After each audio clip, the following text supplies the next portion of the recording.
आपको एटलीस्ट 2 से 3 महीने की वोकैब लिखनी पड़ेगी। उसके हेलो एवरीवन, तो एक बहुत कॉमन क्वेरी है जो बहुत लोग पूछ रहे हैं कि वोकैब कैसे करें, वोकैब लिखना पड़ेगा, कितनी वोकैब लिखनी पड़ेगी, कैसे करें। इंग्लिश के रिगार्डिंग की रीडिंग में हैबिट नहीं हो पा रही है, मैं रीडिंग नहीं कर पा रही हूँ, और अगर इंग्लिश की क्लास कर रहे हैं विद वोकैब भी लिख रहे हैं तो बहुत टाइम चला जा रहा है। 1 डेढ़ घंटे की क्लास 3 घंटे हो जा रहा है उनको। तो मैं एक बार फिर से आपको बहुत ही डिटेल में बताना चाह रही हूँ कि इंग्लिश को कैसे करना है।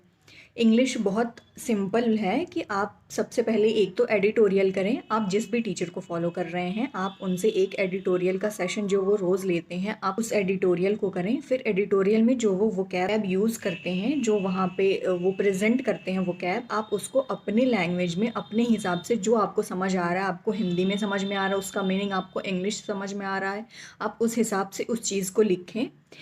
मैंने अपने टाइम पे कैसे वोकैब लिखी थी, मैं उसकी वीडियो क्लिप इसमें ऐड कर देती हूँ ताकि समझ में आएगा आपको। अगर आपसे टाइम मैनेज नहीं हो पा रहा है तो आपको ज़रूरी नहीं है कि आप लाइव क्लासेस लें, आप रिकॉर्डेड क्लासेस भी ले सकते हैं। और आफ्टर वोकेबलरी जो इंग्लिश का है कि आपको रीडिंग में नहीं आ रहा है, आपको वो हैबिट बनानी पड़ेगी। आप रोज़ रीडिंग कॉम्प्रिहेंशन पढ़ो, आप पैसेजेस पढ़ो। जो टीचर आपके करा रहे हैं, ओके ठीक है, उन्होंने करा दिया, आप 2 घंटे बाद उसी पैसेज को रीड आउट करो। एक बार खुद से रीड करोगे तो चीज़ें समझ आएंगी। वो टेक्स्ट बुक में जो बहुत ईजी से कॉम्प्रिहेंशंस आते हैं, आप उसको रीड आउट करना शुरू करो। आपको धीरे धीरे चीज़ें समझ आएंगी, कंसिस्टेंसी बिल्ड होगी, तो आपको खुद ब खुद समझ में आएंगी चीज़ें। तो ये है कि आपको एडिटोरियल तो करना ही है, वो कैब लिखना है उसके बाद से फिर आपको रीडिंग कॉम्प्रिहेंशन, अगर आपका वीक है तो आपको उस पर फोकस करना है। और फिर जो आपके टीचर इंग्लिश के जो भी क्लास लेते हैं, most of the students Nimisha ma'am से पढ़ते हैं, तो उनकी जो परफेक्शन की क्लास है, आप पहले प्री लेवल करें अगर आपको मेंस लेवल नहीं समझ आ रहा है। मैंने ऐसे किया था। हो सकता है आपको प्री मेंस दोनों समझ आ रहा हो तो आप दोनों साथ में करें, बट मेरा ये है कि अगर आपको स्टार्टिंग में नहीं समझ आ रहा है तो जो जितने भी पुरानी परफेक्शन की क्लासेस हैं, आप उसमें जितने भी प्री लेवल वाले जो मैम ने कराए हैं, आप पहले उससे करें, देन फिर प्री और मेंस दोनों साथ लेकर करें।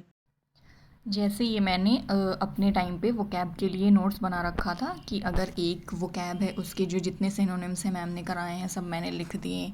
जो बहुत ही फ्रीक्वेंट यूज़ होते हैं उनको हाईलाइट कर दिया। ऐसे बहुत सारे हैं, आप ऐसे करके आप अपने खुद के नोट्स बना सकते हैं।